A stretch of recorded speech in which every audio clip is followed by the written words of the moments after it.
বাংলাদেশের ৬৪ জেলায় আমলিকের ভাই বোন আসো না, সম্পূর্ণ ভিডিও ফুটেজগুলো রেখে দিবা মোবাইলে। জাতির পিতা বঙ্গবন্ধুর ছবির উপরে যারা অত্যাচার করেছে, নাম ইয়াল্লাহ, তাদের ছবিগুলো ভালোভাবে মোবাইলে রেখে দাও। প্রতিশোধ নেওয়ার সময় সামনে আসে, সে যেই হোক না কেন মোবাইলের গ্যালারিতে রেখে দাও।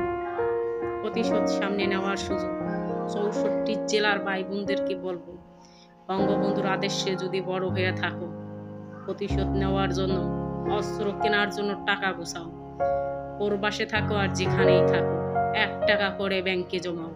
যদি ব্যাংকে না জমাতে পারো, মাটির ব্যাংক কিনে ঘরে জমাও। ট্রেনিং দিতে তোমাদের ট্রেনিং সেন্টারে যেতে হবে না, মা আছে ঘরে। 2 দিন হয়েছে শেখ হাসিনা আসলে দেশে নেই, কিন্তু এখনই তোমরা ছাত্ররা বলছো যে আমরা নৌকা ডুবাতে চাইনি। ও শোনা, তোমরা কি ডুবাইতে চাইছিলা শোনা?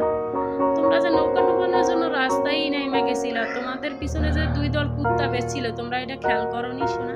আজকে কেন কান্না করো যে আমাদের জীবনের আলো নিভে যাবে, আমাদের উপরে চাপ আসবে, আমরা তাদের জন্য আমাদের জীবনের আলো নিভে যাবে? ভাই, মোমবাতি একবার জ্বলে, বারবার জ্বলে না।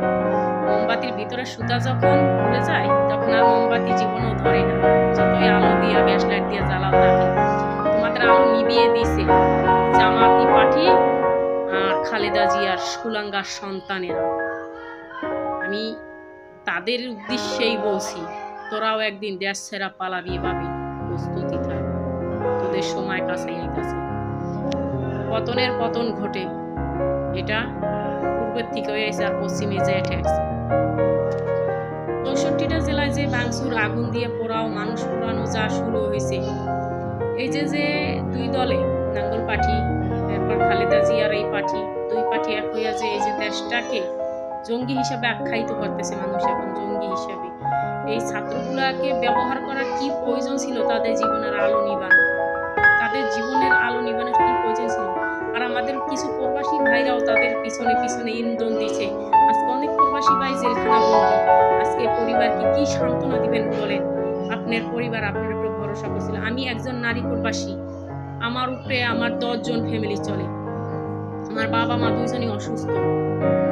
আমার বাবা মাকে প্রতি বছরে আমার 2 থেকে 2.5 লাখ টাকা যায়, শুধু একদিনে 2 থেকে 2.5 লাখ টাকা যায় আমার শুধু বাপ মার ট্রিটমেন্ট করাইতে। আমি যত টাকাই আয় করেছি সব টাকা হসপিটালে দিয়েছি একজন নারী হয়ে। শেখ হাসিনা ইন্ডিয়া চলে গেছে, যখন হেলিকপ্টারে যখন উঠছে, তখন আমার পায়ের নিচে মাটি ছিল না।